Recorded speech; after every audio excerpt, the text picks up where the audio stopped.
je fais partie d'un groupe qui jadis, pour ceux qui ont suivi l'indépendance du Sénégal, un groupe qu'on appelait jadis les vagabonds du développement.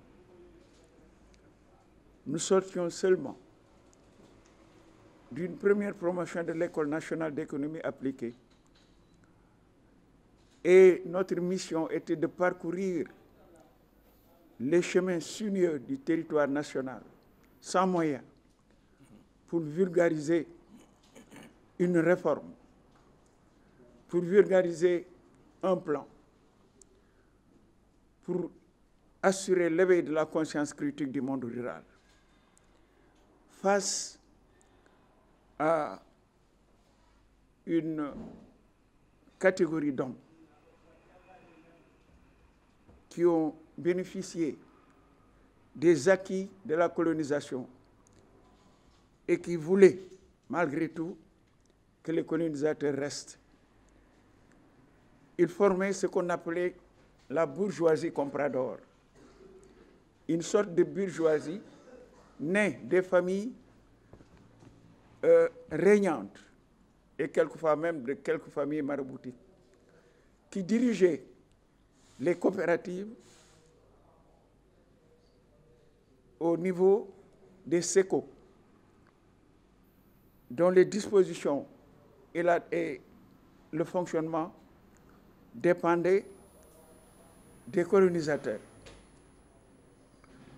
Face donc à cette situation, les vagabonds du développement étaient envoyés pour assurer l'éveil de la conscience critique du monde rural.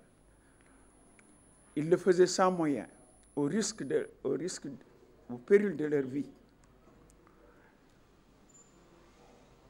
Ils ont passé la nuit sous des tentes, quelquefois sur des véhicules,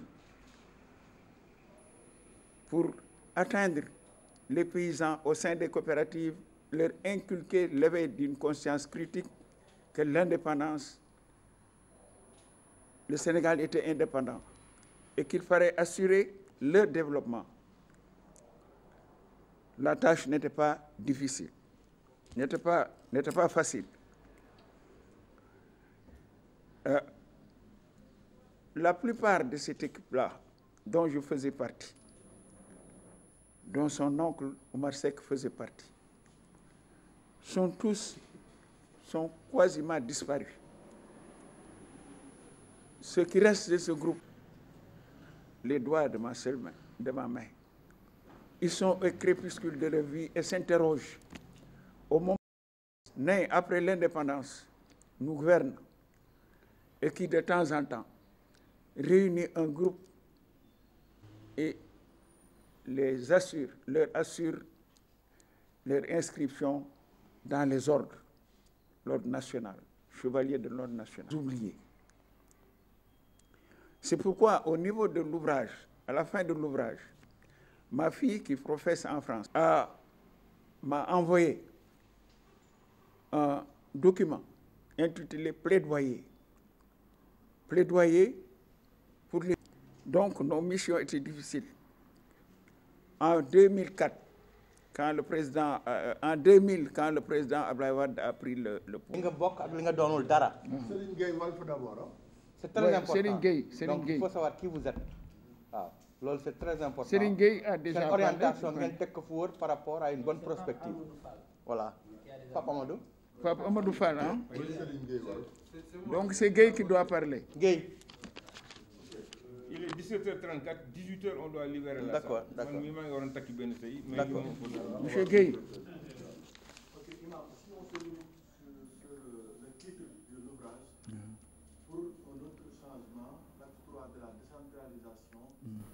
Dans la dynamique du changement, vous voulez dire que l'acte 3 de la décentralisation est le levier du véritable changement, c'est ça? Oui, j'ose le dire. Okay. Mais à des conditions, je vais vous le dire. Ok, vous nous expliquez ça. En quelques mots.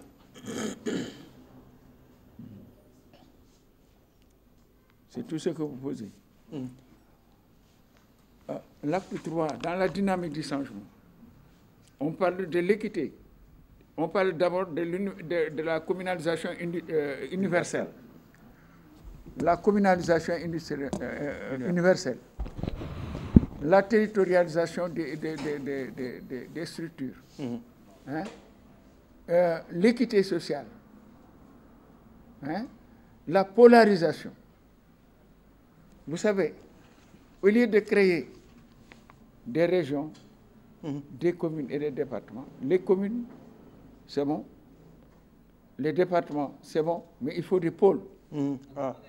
Diamniadio, je vais vous dire quelque chose, je vais vous dire ce que je pense de Diamniadio. Diamniadio n'est pas le contrepoids de Dakar. Diamniadio est tout simplement une portion de terre de plus à Dakar. Diamniadio, si on continue à développer Diamniadio, on développe la macrocéphalie, c'est-à-dire une grosse tête sur un corps minuscule. La solution se situe dans la zone de Lompoul, sur le littoral atlantique, la ville de Mékhé, jusqu'à Lompoul. Aurait-tu prendre pour créer un contrepoids la place de Diamniadio? Et la route qui passe sur le bord de l'Atlantique serait le prolongement de l'autoroute qui quitterait Thiès vers Matam et qui rejoindrait Kédougou. De Kédougou, Tamba, la nouvelle desserte de Kaolack qui va rejoindre Dakar. Voilà la solution de la polarisation. Et il faut 5 pôles. Pôle nord, pôle sud, pôle centre, pôle est, pôle ouest, avec des pôles relais. L'acte 3 propose une dynamique de la polarisation. Si nous loupons ça, nous perdons tout. Il faut, à la place des régions, parler des pôles. Il faut polariser les terres. Or, pour polariser, il faut territorialiser. Il faut rendre responsables ceux qui travaillent la terre. Il faut que ceux qui travaillent la terre soient propriétaires de leur terre. Ils ne vont pas les vendre. Ils ne vont pas vendre leur terre. Ils vont transformer leur terre. Et ça va aider. Et au niveau des pôles relais, il y aura des industries de transformation de la production dans le cadre de la diversification. Quand on parle de diversification, il faut parler de transformation. Le sucre actuellement, le kilo de sucre, je l'ai acheté hier à 1200 francs le kilo de sucre. Alors que, le paradoxe, nous faisons du sucre. Le riz, le sac de riz, je l'ai acheté à 17 500 parce que le riz qu'on m'a proposé n'est pas cultivé au Sénégal, alors que nous faisons du riz. Voilà ces paradoxes qu'il faut lever. Voilà pourquoi je dis l'acte 3 est la solution dans la mesure où nous savons nous en servir. Nous pouvons échouer avec l'acte 3. Lamentablement, et ce serait grave.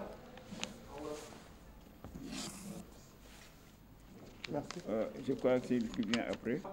Pour permettre à chacun d'y mettre son grain de sel.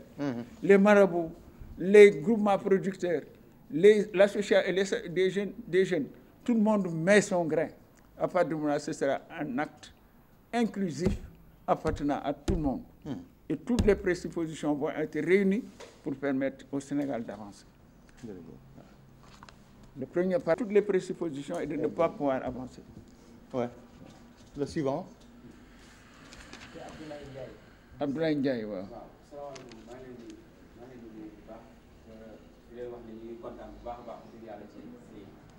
ñaan yàlla mu defal leen ci defal bu ànd ak wér parce que dañ leen di yittewoo wax dëgg yàlla xam-xam moo fi génn waaw man nag ñaari question xëy na laa am di ko laaj benn bi jëm ci ñetti constat mën naa ko tuddee constat yoo xam ni mën nañu wax gis nañ ko fii lan la mën a jur ci suñu réew parce que yéen ñi fekkee démb fekkee tey da ngeen di vous êtes bien placé pour xam loolu mooy lan mooy suñu papa ji noo wax léegi rek ci waxante dëgg bi amoon daanaka léegi dañ koo remplacer ak jayante su ma ko waxee dëgg du ma laal poosam wala boog la ma doon jox du ma ko am donc lu waxante dëgg boobu tey dafa raflé lan la mën a jur ci suñu réew ñaareel bi aussi ci biir waxam ma seetlu ni tey yàkkamti ak caaxaani xam-xam dafa am lan la mën a jur ci tout à l'heure Wally Seck a soulevé un problème quand il fallait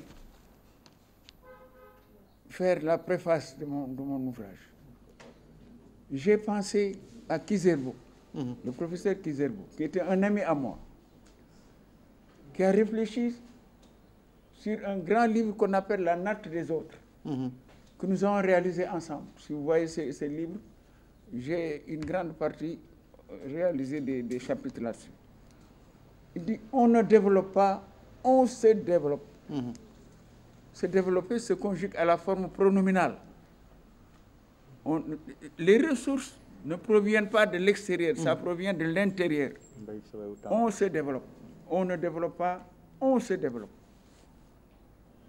Il dit, si vieillard savait, et si jeunesse pouvait.